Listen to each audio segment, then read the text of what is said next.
Hey in what's up guys, TechB is back with another video. So friend, आज की video में बात करने वाला और बताने वाला हूँ कैसे आप किसी भी वेबसाइट या मर्चेंट या किसी भी ऐप वगैरह में अगर आपका पैसे अटक जाते हैं, आपका ट्रांजैक्शन में शो करता है, आपका स्टेटमेंट में कि आ गया है बट वो पेंडिंग स्टेटस में चला जाता है, आपके बैंक अकाउंट में रिफ्लेक्ट नहीं करता है। सारा इसमें आपको डाउट क्लियर करूँ कैसे आपको अपना मनी वापस से रिफंड लेना है। बावजूद आपकी बैंक स्टेटमेंट में दिखा रहा है कि आ रहा है बट पेंडिंग में दिखा रहा है और साथ ही आपके अकाउंट में रिफ्लेक्ट नहीं हो रहा है, शो नहीं कर रहा है। आपने काफ़ी कुछ ट्राई कर लिया। मैं एक आपको छोटा सा ट्रिक बताऊंगा इसमें, बिकॉज ये रियल लाइफ बेस्ड स्टोरी में सुनाने जा रहा हूँ। मतलब स्टोरी टाइप थोड़ा सा वीडियो लंबा होगा, लेकिन आई बेट आपको कुछ अच्छा जानने को मिलेगा, श्योर है।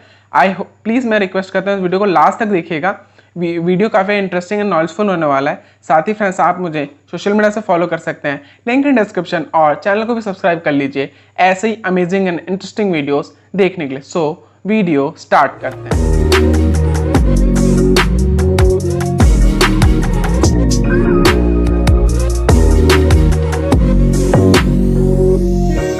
मैंने ऐसा क्यों कहा ये रियल बेस्ड स्टोरी, बिकॉज ये मेरे साथ खुद हो चुका है। मैं आपको सारा स्टोरी पहले डिटेल में बताऊंगा और ये भी बताऊंगा कैसे, जैसे मैंने पहले मेंशन किया, कहीं भी आपका किसी मर्चेंट वेबसाइट वगैरह में अगर आपका रिफंड अटका हुआ है, आपका रिफ्लेक्ट अमाउंट नहीं हो रहा है, आपका सिर्फ बैंक स्टेटमेंट में दिखा रहा है कि आपका अमाउंट आ चुका बट आपके वो हमेशा पेंडिंग में चला जाता है या आपका अकाउंट में रिफ्लेक्ट नहीं हो रहा है, कैसे आपका रिफंड लेना, सारा बताऊँगा। पहले मैं आपको स्टोरी बताता हूँ क्या स्टोरी है। रही बात इसी साल मार्च अप्रॉक्स मैंने 20 से 19 तारीख को मैंने एक मर्चेंट की वेबसाइट पे मैंने ट्रांजेक्शन किया 42,000 रुपीज़ का थ्रू यूपीआई किया मैंने।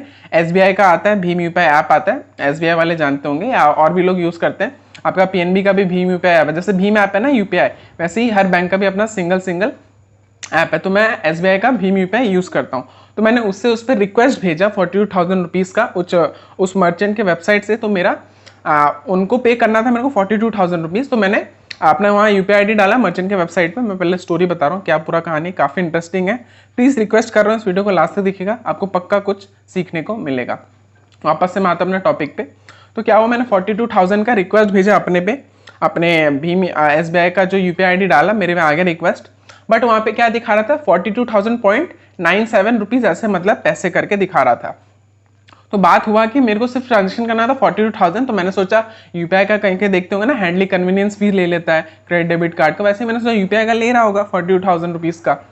तो मैंने उस कारण क्या कि मैंने पे कर दिया। अब रही बात, रिफ्लेक्ट होना चाहिए था मर्चेंट के अकाउंट में, बट हुआ क्या, मैंने वहाँ पे कांटेक्ट किया कि आपके पास आया कि नहीं। मैंने उनको सारा कुछ दिया, देखिए मैंने आप ही के यहाँ पे किया है 42,000 करके, इतना करके पैसे अमाउंट आप में रिफ्लेक्ट हुआ है कि नहीं हुआ। यही 2-3 दिन चलता रहा, मैं पूछता रहा क्या हुआ, क्यों नहीं हुआ। उन लोगों का सेम रिप्लाई आ रहा था कि हमारे पास मर्चेंट की तरफ से कि हमारे पास नहीं हुआ रिफ्लेक्ट आपका अमाउंट। और उनको मैंने ये भी मेंशन किया कि इतना हो, तो उन्होंने बोला हमारा अमाउंट तो 42,000 था, 0.97 है, जो भी 0.7 पैसे लगे वो ये क्यों लगा। मैंने बोला मैंने तो एक्स्ट्रा कुछ किया नहीं, जो नॉर्मली आपके मर्चेंट का जो पेमेंट था, पेमेंट गेटवे, वहाँ पे मैंने क्लिक किया, उतना अमाउंट का रिक्वेस्ट है मैंने किया वहाँ पे। तो ये बात यहाँ पे पहले खत्म हुआ। देन क्या हुआ, मेरे को मर्चेंट के साइड से जो भी मेरे को चीज़ या सामान लेना था, या जो भी मेरे को वहाँ से मेरे को जो भी चीज़ सामान या प्लस आपका जो भी मेरे को सर्विस लेना था, बहुत ही इंपॉर्टेंट था। फॉर प्राइवेसी कंसर्न मैं भी बता नहीं सकता, बहुत ही इंपॉर्टेंट था। मैंने क्या किया, वापस से मैंने कुछ अमाउंट पे किया। अगले 10-12 दिन बाद मार्च में ही आपका 24 से 25 के करीब मैंने और 18,000 मैंने क्या किया, अब मैंने सोचा कि अब मैं यूपीआई नहीं करूंगा, सीधे उनके बैंक अकाउंट में ट्रांसफर करूंगा। तो मैंने उनका पीएनबी का बैंक अकाउंट था, मैंने सीधे उनके अकाउंट में ट्रांसफर किया, वो अमाउंट सक्सेसफुल हो चुका। तो देन हमें जो सर्विस उनसे लेना था, हम मतलब जो भी हमने लिया। देन बात रही हमारा जो भी था अमाउंट, टोटल में 42 ही चाहिए था। तो बाद में हमने पेमेंट देखा, मतलब डबल पेमेंट, मतलब 42 एक हमारा अटका हुआ था पैसा, अभी तक आया नहीं था, कुछ नहीं हुआ। और प्लस आपका 18 पहले दे, फिर बाकी जो बचा हुआ अमाउंट भी हमने दिया, मतलब डबल पेमेंट देके हमने वो सर्विस लिया। देन क्या हुआ, ऐसे धीरे धीरे करके बात हुआ। तो सबसे पहले क्या होता है, नॉर्मल हमें रुकना चाहिए अगर कोई भी पैसा अटकता है, एज पर लॉ 2 से या 3 दिन वर्किंग डे जब से अटका है, या मिनिमम 1 हफ्ते आपको रुकना चाहिए। तो मैं भी वेट किया, चलो आ जाएगा भाई, आजकल लेते हैं ऑनलाइन ट्रांजेक्शन, मैं भी करता हूँ, बहुत लोग करते हैं, आ जाता है सिंपली। तो क्या हुआ, नहीं आया। तो सबसे पहले सिंपल बंदा करता क्या है, कस्टमर केयर पे कॉल करता है। तो मेरा एसबीआई का अकाउंट था, मैंने एसबीआई पे कंप्लेन लॉन्च किया कि ऐसे ऐसे करके फंडा है, ऐसे ऐसे है। तो उन्होंने कंप्लेन ले लिया, और था मैंने मेरा यूपीआई से मैंने किया था। देन क्या हुआ, कंप्लेन लॉन्च हो चुका।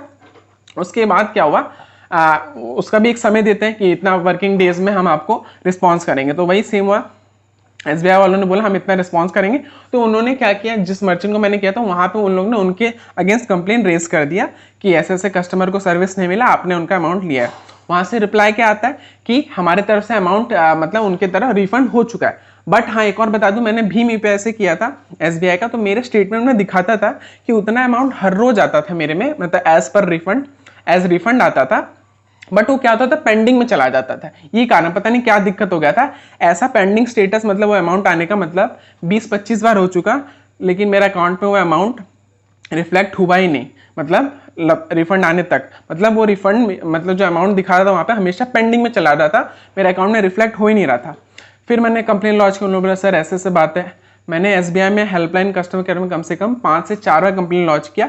ऐसे करते करते करते मेरे को काफ़ी दिन हो गए, मतलब 25 दिन से ऊपर हो गया ऐसे वर्किंग डेज रुक रुक के इतना कंप्लेन लॉन्च करने के बाद। मेरे को फिर वहाँ से सजेशन मिला, या मैंने भी खुद सोचा कि ब्रांच जाके बात करते हैं। तो मैं अपने ब्रांच गया, SBI के ब्रांच में, मैंने वहाँ पर अपना स्टेटमेंट दिखा, ऐसे ऐसे करके मेरा पैसा कटा है, अभी तक रिफंड आया नहीं। तो उन्होंने कहा कि आप पहले ऐसे ऐसे करिए, एप्लीकेशन लिखिए वगैरह वगैरह। मैंने किया, वहाँ से कुछ नहीं हुआ। देन क्या हुआ, और हमने जहाँ जिस मर्चेंट था हमने उनसे ही बात की कि ऐसे ऐसे करके हमने डबल अमाउंट देके आपका सर्विस लिया है, एक ही सर्विस को 2 बार पे करके। बट वहाँ से भी रिस्पॉन्स है कि सर हमारे पास रिसीव नहीं हुआ आपका, हमारा सेकंड पेमेंट जो मैंने दूसरा मैंने बताया ना 18,000 और प्लस बाकी जो 42 का लेफ्ट आउट किया वो हमें रिसीव हुआ, इससे पहले वाला रिसीव हुआ ही नहीं। तो वहाँ पर फंडा फंस रहा था। तो बात क्या हुआ, तो वहाँ से भी रिप्लाई कुछ नहीं आ रहा था, ना कस्टमर केयर से भी सेम रिप्लाई आ रहा था कि आपने सर्विस ले चुका। हाँ मैंने सर्विस लिया था, लेकिन मैंने सेकंड पेमेंट देके किया था, फर्स्ट पेमेंट। तो वही डाउट वहाँ पे हो जा रहा था बार बार, बिकॉज अमाउंट सेम था 42, क्योंकि मैंने 2 बार कर दी। वही उनको लग रहा था कि कस्टमर ने सर्विस ले लिया अमाउंट देके, तो वही दिक्कत आ रहा था। तो मर्चेंट के वहाँ से कोई रिस्पॉन्स नहीं आ रहा था। कंप्लेन मैंने कस्टमर केयर में बात किया, मैंने बताया 5 से 6 बार कंप्लेन लॉन्च करी, तब भी मेरा कुछ नहीं हुआ। मैं ब्रांच गया, वहाँ पे मैंने ईमेल किया, बैंक मैनेजर से मिला, सब कुछ किया मैंने वहाँ पे, तब भी कुछ नहीं हुआ। वो लोग बार बार बोल रहे थे आप। फिर एक दिन क्या हुआ, मेरे फादर के एक मतलब फ्रेंड है, मतलब वो किसी और स्टेट में ब्रांच मैनेजर है SBI के। तो उनसे हमने ऐसे कंसर्न कॉल टू कॉल बात किया कि क्या करना चाहिए क्या नहीं। तो उन्होंने सजेस्ट किया कि सर आप प्लीज़ ये SBI का मतलब हर बैंक का UPI का अलग होता है कस्टमर केयर सर्विस और आपका कंप्लेन लॉन्च करने के लिए। तो उन्होंने हमें ईमेल आईडी दिया, तो मैं ब्रांच में गया कि ऐसे ऐसे हमारे पापा के फ्रेंड है, उन्होंने सजेस्ट किया कि ऐसे ऐसे करने को UPI के, वो किसी और स्टेट में SBI के ब्रांच मैनेजर थे, उन्होंने सजेस्ट किया। तो यही मैंने बात जाके अपने ब्रांच में एक वहाँ पे बताया मैंने, जो भी एम्प्लॉय थे कि ऐसे उन्होंने करने को बोला। तो ठीक है सर आप ईमेल करिए, हम अपने ब्रांच की तरफ से फॉरवर्ड कर देंगे UPI के डिपार्टमेंट में जो आपका कंप्लेन देखेगा। वो भी मैंने किया, सेम बात। ऐसे करते करते वैसे भी 2-3 दिन कोई रिप्लाई आया नहीं। और फिर क्या हुआ, ऐसे आपका उन्होंने भी प्लस पापा के जो फ्रेंड उन्होंने भी अपनी तरफ से, काफ़ी हम्बल एंड अच्छे इंसान थे, उन्होंने अपने तरफ से भी हमारा इस कंप्लेन को, जबकि वो स्टेट दूसरा था, मैंने इस यहाँ पे ट्रांजेक्शन किया था, उन्होंने अपने तरफ से भी UPI को कर दिया था कि एज अ बैंक मैनेजर तो ज़्यादा प्रायोरिटी रहता है ना कि हाँ एक बैंक मैनेजर ईमेल किया है, तो उनको भी सेम रिप्लाई आता था कि ऐसे ऐसे सर्विस हो चुका वगैरह वगैरह। सेम मेरे को भी वही रिप्लाई आता था। फिर हमें हार थक के लगा कि अभी हमारा अमाउंट आएगा नहीं। मतलब ऐसा मैं नहीं कह रहा कि फ्रॉड हुआ मेरे साथ, मतलब हमें थोड़ा थोड़ा लगने लगे कि अभी पैसा आएगा नहीं। फिर एक दिन क्या हुआ, ऐसे ऐसे हम बात करते रहे। फिर हमने सोचा एक और बार करते हैं मर्चेंट जहाँ पे हमने ट्रांजेक्शन किया था, ऐसे ही किया। तो फिर एक कॉल पर हमें आइडिया आया कि मर्चेंट ने भी हमें आइडिया दिया और हमारे भी आइडिया है कि जिस पेमेंट गेटवे क्या होता है आपको एक दिखाता हूँ। आप कभी भी IRCTC में किसी वेबसाइट पे जाते हैं तो आपको वहाँ पेमेंट गेटवे दिखाता है, पेटीएम दिखाता है, पेयू मनी दिखाता है, फिर पेजैप दिखाता है, HDFC दिखाता है, फिर रेजो पे दिखाता है, कैशिफाई, आजकल खूब सारा आ गया है। फिर मेरे को ध्यान है कि हमारा पेमेंट गेटवे जो था मर्चेंट में हमने यूज़ किया था वहाँ रेजो पे था। तो रेजो पे, तो वहाँ पे क्या हुआ, हमने सोचा चलो वहाँ पे एक बार विजिट करते हैं। तो हमने रेजो पे की वेबसाइट पे गए, वहाँ पे हमने ऐसे ऐसे कंप्लेन लॉन्च की कि ऐसे ऐसे हुआ। हमने दोनों तरफ से बात कर लिया, बैंक और मर्चेंट में कोई रिप्लाई नहीं हुआ, प्लीज़ आप हमसे बात करिए, जो भी हमने ऑनलाइन कंप्लेन रेस की। फिर वहाँ से एक मैसेज आता है कि हाँ हम आपको थोड़ी देर में कॉल बैक करेंगे रेजो पे के वेबसाइट से, मतलब जो पेमेंट गेटवे था रेजो पे, वहाँ से ये रिप्लाई आता है। देन क्या हुआ, हमने वहाँ पे बात किया। फिर उन्होंने क्या हुआ, इंस्टेंटली आपको कहूँ, उन्होंने सीधे हमें कॉल पे कहा कि आप हमें अल्टरनेट अकाउंट नंबर दीजिए। बिकॉज मैंने जैसे आपको पहले मेंशन किया था, मेरे में अमाउंट आता था मेरे अकाउंट में, बट वो क्या होता था पेंडिंग स्टेटस में चला जाता था, मेरे अकाउंट में रिफ्लेक्ट होता ही नहीं था। उन्होंने सीधे कॉल किया, बोला आप हमें अपना अल्टरनेट अकाउंट नंबर दीजिए, बिकॉज वो भी जानते थे कि हम कस्टमर के अकाउंट में रिफंड रिफ्लेक्ट कर रहे हैं, बट वो उनके अकाउंट में जा नहीं रहा, पेंडिंग स्टेटस में चला जा रहा है। तो क्या हुआ फिर देन क्या किया गया, मेरे फादर का, उनका भी SBI अकाउंट है, तो उनका अकाउंट नंबर दिया गया। फिर क्या हुआ, इंस्टेंटली मतलब ऐसे का मतलब 30 से 32 घंटे के अंदर हमारा जो अमाउंट था आ चुका मेरे फादर के अकाउंट में, इंस्टेंटली आ गया रेजोपे की तरफ से। वहाँ से कंफर्मेशन कॉल है आपको रिसीव हुआ कि नहीं, तो वेरिफिकेशन वगैरह लिया उन्होंने।